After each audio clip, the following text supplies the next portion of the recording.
Donc bonjour et bienvenue à tous, aujourd'hui je vais vous présenter Memento.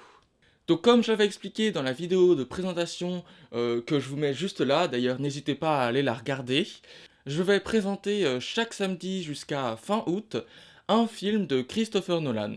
Donc aujourd'hui c'est Memento et après ça va être dans l'ordre chronologique quand même. Et donc aujourd'hui on commence avec Memento. Donc comme toujours, une rapide présentation de ce film. Donc Memento a été réalisé par Christopher Nolan. Il est sorti le 7 septembre 2000 en France. C'est un film thriller, mystère, d'1h54. Et donc il a récolté 39,7 millions de dollars pour un budget d'environ 9 millions de dollars. C'est seulement le deuxième long métrage de Christopher Nolan, juste après Following. Following, comme j'avais un peu présenté dans la vidéo de présentation de Christopher Nolan, c'est un film qui a été complètement financé par lui et par ses amis.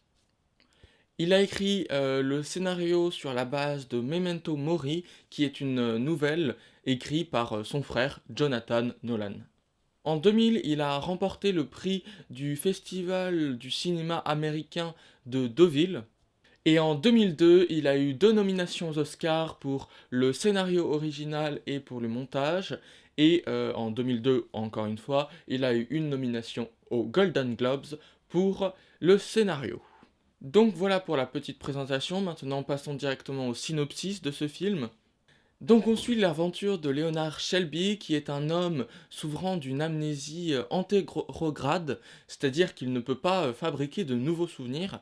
Il a eu un traumatisme crânien, et depuis, il ne peut plus fabriquer de nouveaux souvenirs. Il a juste les souvenirs d'avant ce traumatisme. Donc Léonard va essayer de rechercher le meurtrier de sa femme, et d'ailleurs il a eu ce traumatisme crânien en même temps que le meurtre de sa femme. On nous pose directement que le meurtrier est un certain John Jay, et donc il va essayer de trouver un peu tous les John Jay, et on nous pose aussi qu'il est dealer. Dans sa recherche, il va croiser Teddy et Nathalie qui vont l'aider un peu dans la recherche du tueur, et il croit avoir trouvé cet assassin, et décide de se venger en le tuant. Mais le meurtrier n'est pas celui qu'on croit. Donc maintenant passons à mon avis personnel. Donc moi j'ai bien aimé ce film, bien que ce ne soit pas mon préféré de Christopher Nolan. J'ai trouvé qu'il y a une construction intéressante qu'on ne voit dans quasiment aucun film. Il y a des flashbacks en noir et blanc, et surtout il y a la présence de 2 chronologies. Une chronologie donc en noir et blanc qui est normale, et une chronologie en couleur qui est inversée, qui se déroule, chaque scène se déroule avant la précédente. Et donc à la fin, les deux se rejoignent un petit peu pour comprendre toute l'histoire. Et donc cette construction à première vue un peu chaotique est très typique de Nolan, bien sûr. Et puis, autre caractéristique de Nolan, un dénouement à tomber par terre. On est vraiment scotché par ce dénouement. La fin est très soignée, on comprend un petit peu tout ce que Nolan a voulu raconter pendant le film. Mais néanmoins, Nolan a voulu laisser un doute.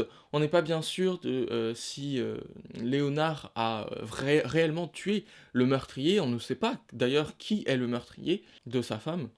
Et Nolan le dit lui-même, il peut y avoir 2 interprétations possibles, 2 fins possibles. Soit Teddy, pendant tout le film, a dit la vérité et n'a pas menti du tout au personnage principal, soit il a complètement menti et c'est lui le meurtrier. Mais bon, quelques points négatifs quand même. Comme je l'ai dit, c'est pas mon préféré de Christopher Nolan.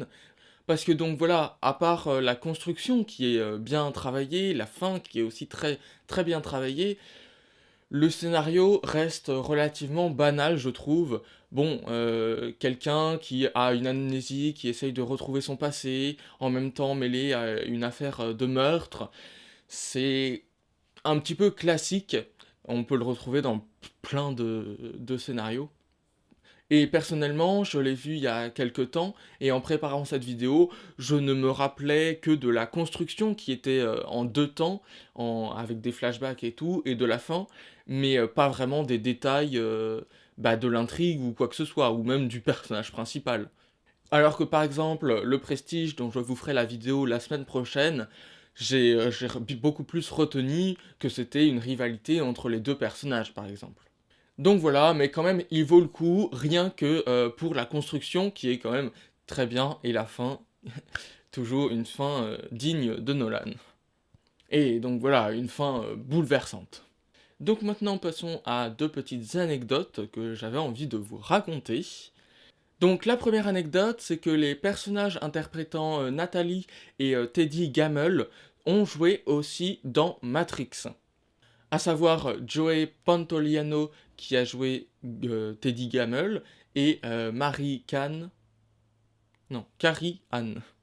Et Carrie Ann Moss qui a joué Nathalie. Donc dans Matrix, Carrie Ann jouait Trinity et Joey jouait Cypher. Donc maintenant passons à la deuxième anecdote qui est tout simplement que l'amnésie antérograde existe vraiment en fait. Donc l'amnésie antérograde c'est ce dont souffre Leonard Shelby. Et donc, comme je l'ai expliqué, ça se traduit par une incapacité à former de nouveaux souvenirs. Donc maintenant, passons à ma scène préférée. Donc ma scène préférée, sans grande surprise, c'est la scène de fin, parce que il y a le dénouement, hein. On peut recoller les morceaux de tout ce que Nolan nous a présenté durant ce film, et on comprend vraiment tout le sens, tout ce qui a été raconté prend un sens avec la fin. Et pareil, il y a ce questionnement qui reste en suspens. Est-ce que le personnage principal a tué la bonne personne et qui est le meurtrier de la femme de Léonard, quoi. Donc voilà, c'est tout pour cette présentation de Memento. Donc j'espère que ça vous aura plu et puis n'hésitez pas à le regarder chez vous pour vous faire votre propre opinion. Et donc moi je vous dis à samedi prochain pour la prochaine présentation d'un des films de Christopher Nolan. Et pour ne pas louper cette vidéo ainsi que les autres, je vous invite à vous abonner. Et puis si vous voulez regarder d'autres vidéos, n'hésitez pas à aller voir les présentations de films par exemple, ou les courts-métrages que je fais. Et sur ce, je vous dis à plus pour une nouvelle vidéo.